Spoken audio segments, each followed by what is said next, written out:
Bonjour, je suis Franck Giovannini. J'ai choisi pour vous le dictionnaire universel de Joseph Fabre, qui est un des meilleurs livres de cuisine de toute l'histoire. Oui, alors forcément, c'est peut-être un peu simple, mais un peu facile, je sais, mais non, c'est un livre de cuisine, oui, parce que c'est quand même quelque chose en termes de lecture qui nous a beaucoup accompagnés dans notre, en tout cas dans ma carrière.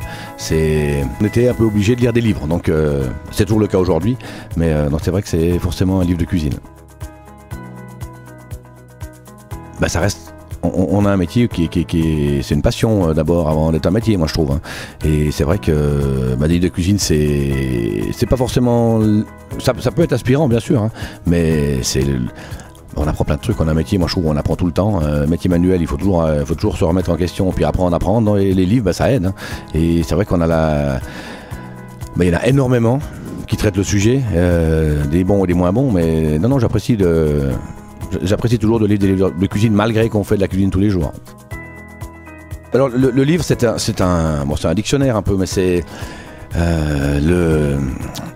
Joseph Fabre, qui était un Suisse, hein, qui a créé l'Académie culinaire de France, qui était vraiment un précurseur, et c'est un des premiers à avoir codifié un peu il y avait des recettes dans tous les sens, chaque pays, et il s'est dit tiens, on va faire un truc où il y aurait tout dans le même livre. Et ça c'est qu'un tome, hein, il y en a 4 pour tout son dictionnaire, et c'est vraiment moi je trouve que même à l'heure actuelle c'est génial j'y retourne souvent parce qu'ils avaient une manière d'expliquer les choses, et ils travaillaient avec des médecins, parce que pour eux la cuisine c'était encore quelque chose où il fallait connaître le pourquoi du comment, et surtout le côté sain, donc c'est vraiment des livres qui sont vraiment très bien faits, et ça reste une référence aujourd'hui. Et j'essaie de dire à mes jeunes cuisiniers de temps en temps de regarder des choses comme ça, parce que les livres de cuisine qu'on fait maintenant, des livres de chefs, ils sont très bien, mais c'est une recette particulière. Là c'est vraiment, il y a une histoire, il y a une manière surtout de l'expliquer, moi je trouve, qui est assez incroyable. Oui et non, oui, alors il y a des recettes, hein, mais il y a carrément des recettes où il n'y a carrément pas de quantité.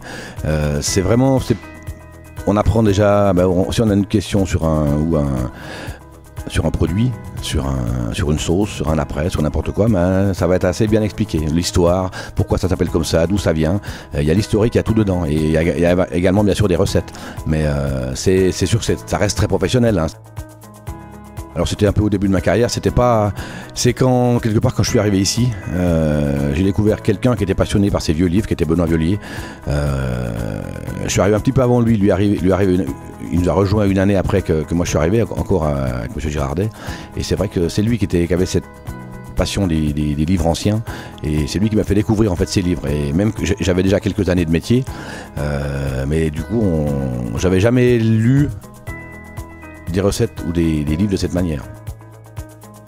À tout le monde, il faut être un peu passionné de cuisine quand même, il faut aimer la cuisine. Hein. Sinon déjà si on ne cuisine pas du tout, si on n'est pas intéressé par la cuisine, la moitié des termes qu'il y a dedans, on ne va pas savoir ce que ça veut dire. Mais c'est déjà à la base, surtout pour les jeunes cuisiniers, de mettre un peu le nez dedans et de regarder un peu comment... Parce qu'on s'imagine qu'on est des chefs, on invente la cuisine. Hein. On se rend compte quand on lit ces choses-là qu'on n'a rien inventé du tout, que ça fait des années que ça se pratique. Et, donc c'est très instructif mais ça reste, ce livre-là, quand même très dédié aux professionnels quand même.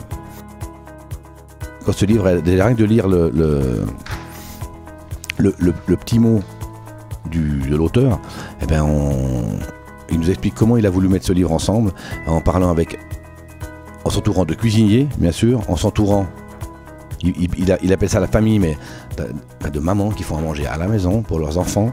Il y a un médecin, et donc c'est vraiment quelque chose qui a été fait dans les règles de l'art. Le temps me manque un petit peu. Ça m'arrive un peu pendant les vacances où c'est vrai que c'est quand même beaucoup des livres de cuisine, et je suis pas un dévoreur de livres parce que le temps me manque complètement. En tout cas quand je travaille, j'ai pas du tout le temps de lire.